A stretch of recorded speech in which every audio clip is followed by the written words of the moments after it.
15টি চোরাই গরু বোঝাই ট্রাক সহ 2 জনকে গ্রেফতার করেছে সাদুল্লাপুর থানা পুলিশ।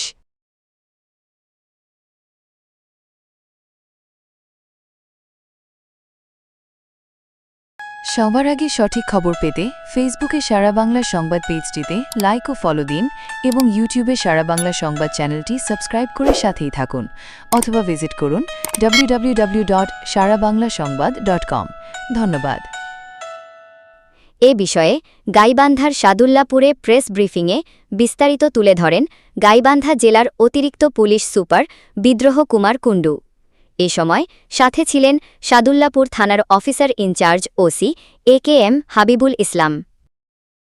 ধন্যবাদ। আপনারা আজকে আমাদের সাদুল্লাপুর থানায় আসছেন।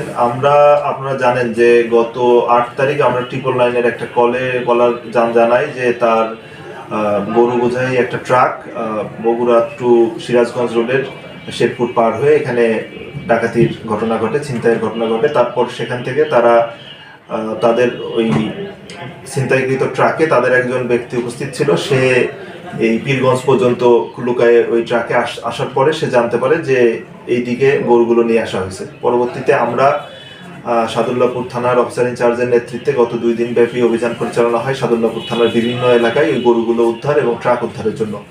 পরবর্তীতে আমরা ফরিদপুর ইউনিয়ন এবং মিরপুর থেকে আমরা সর্বমোট 15টা গরু উদ্ধার করতে সক্ষম হই এবং কিছুক্ষণ আগে সদর থানার দাঁড়িয়াপুর রোডে ওই পরিত্যক্ত অবস্থায় ছিনতাইকৃত যে ট্রাকটা ছিল সেই ট্রাকটা উদ্ধার করতে সক্ষম হয়।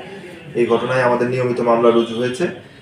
মামলা নাম্বার 13 গত 9 তারিখে মামলা রুজু হয়েছে এবং আমরা এই ঘটনায় চোরাই মাল বাড়িতে রাখার সন্দেহে আমরা 2 জনকে আটক করতে সক্ষম হয়েছি। গরুর মালিক এবং ব্যাপারী যারা এবং ট্রাকের চালক এবং মালিক উভয়ই আমাদের থানা এলাকায় আছে, তারা আমাদের সহযোগিতা করছে এবং তাদের সহযোগিতায় আমরা এই যে ট্রাকটা যেটা পরিত্যক্ত অবস্থায় উদ্ধার হয়েছে সেটা নিয়ে আসার জন্য আমরা তাদের কাছ থেকে জানতে পেরেছি যে তারা কার কাছ থেকে গরু কিনেছে। আমরা ধারণা করছি যে তারা এই ছিনতাই এবং ডাকাতির সাথে জড়িত থাকতে পারে। তো আমরা ঘটনায় নিয়মিত মামলা রুজু হয়েছে এবং 2 জনকে তারা আসামি করেছে, অজ্ঞাতনামা আছে। আমরা অনুসন্ধান করছি এবং তদন্ত সাপেক্ষে আরো পরবর্তী ব্যবস্থা গ্রহণ করা হবে এবং মালামাল আরো উদ্ধার করার জন্য আমরা অভিযান পরিচালনা। আমরা এ পর্যন্ত 15টা গরু উদ্ধার করতে সক্ষম হয়েছি এবং ট্রাকটা উদ্ধার করা সম্ভব হয়েছে।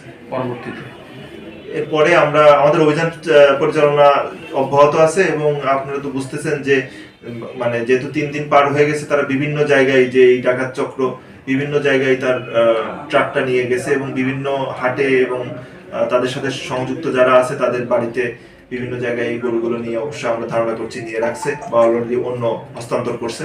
আমাদের অভিযান চলছে আমাদের জেলাব্যাপী, জেলার বাইরেও আমাদের অন্য থানাগুলোতেও আমরা এই সংবাদ প্রদান করছি, তারাও অভিযান পরিচালনা করছে। গরু পাওয়ার সাপেক্ষে আমরা বাদীকে বোঝাই দেওয়ার জন্য আইনানুগ ব্যবস্থা গ্রহণ করবো।